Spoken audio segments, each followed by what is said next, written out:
Welcome to This Explainer. Today we're tearing down a truly wild business evolution. We're looking at how Blinkit went from being a standard, everyday online grocery app, you might remember them as grofers, into India's absolute, undisputed quick commerce giant. We're going to break down their playbook piece by piece to see exactly how they managed to completely rewire our shopping habits. Picture this. You just realized you're out of toothpaste.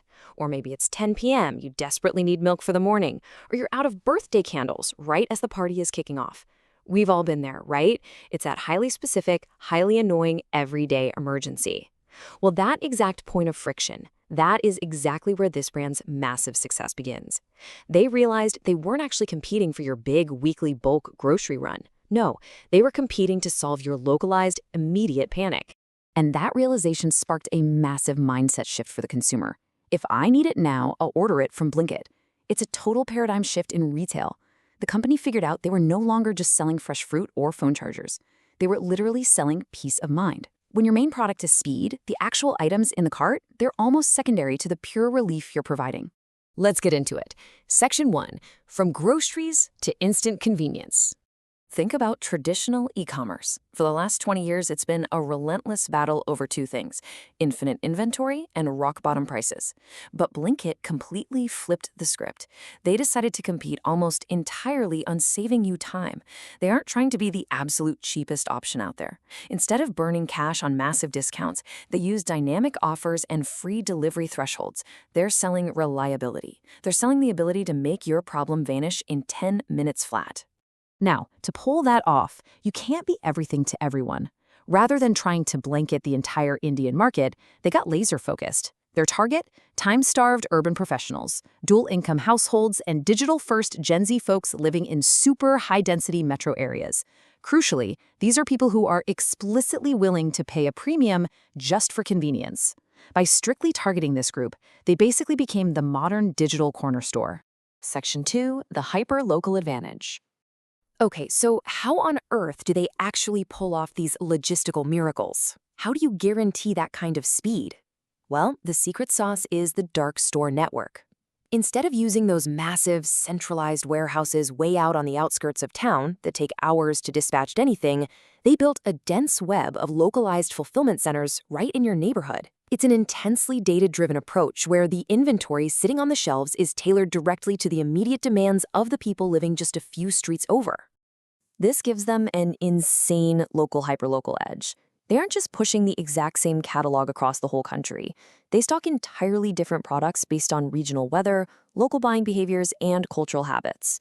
So the data tells them to load up on cold drinks, ice, and AC accessories in Delhi, but over in Mumbai, it's all about umbrellas and rain gear.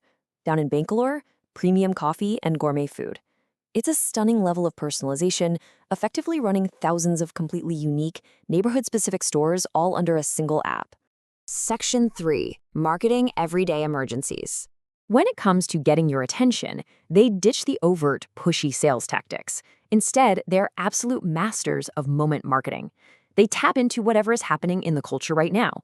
An IPL cricket match, a sudden brutal heat wave, election day, a big movie release. They're right there with these hilarious, hyper-relevant push notifications. They want the brand to feel like a seamless part of your day. So the second it starts pouring rain, your phone buzzes with a clever joke and an instant offer for hot tea and snacks. It's brilliant, and it is incredibly effective. Section 4, the psychology of habit. The real magic, though, is how they turn that one-time emergency order into an unbreakable daily habit. It's basically a masterclass in behavioral science. They trigger urgency with immediate delivery countdowns. They use scarcity with flash deals that make you want to click buy immediately. They hit you with social proof by showing high order volumes and ratings. And, my absolute favorite, they are relentless with impulse buying. You open the app just for milk, but because of smart cross-selling at the checkout, you suddenly have a chocolate bar in your cart too. They lock that behavior in through a really tight 3-step retention loop. Step 1, pull you in with smart search and timely notifications. Step 2, hit you with personalized recommendations because the app already knows exactly what you like. And Step 3, eliminate literally every ounce of friction. We're talking one-tap reordering and lightning-fast refunds if anything goes wrong. They want to be the default app you open without a second thought. Finally, Section 5, the revenue and roadblocks. Now, here is where it gets really fascinating. How does this actually make money? Because the revenue isn't just some simple markup on the groceries. Not even close. Sure, they have delivery fees and platform commissions, but the real secret weapon? It's brand advertising. Blinkit is essentially building a massive retail media network. Brands are falling over themselves, paying a huge premium for visibility on the app, because the conversion rate for these impulse, quick commerce buyers is absolutely sky high. But look, running this kind of empire is no walk in the park. When you break down their position, they have incredible strengths in brand recall and user experience, for sure. But the weaknesses? Exceptionally high operating costs. Building and running all those dark stores is incredibly expensive, meaning the margins are razor thin. Plus, they are facing cutthroat competition from heavyweights like Zepto and Swiggy Instamart, constantly threatening brutal price wars. And there's always the looming threat of regulatory pushback regarding driver safety and delivery practices. So, as we wrap up this explainer, we have to look at the bigger picture. Blinkit's success proves that consumers are now buying time, not just products. But as they keep pushing the envelope, turning operational speed into the ultimate brand promise, it begs the question. By demanding absolutely everything in 10 minutes or less, have we permanently traded our patience for peace of mind? It is a wild thought to ponder as this whole industry continues to move at lightning speed. Thanks so much for joining me today, and I hope this breakdown gave you a totally new perspective on the quick commerce revolution.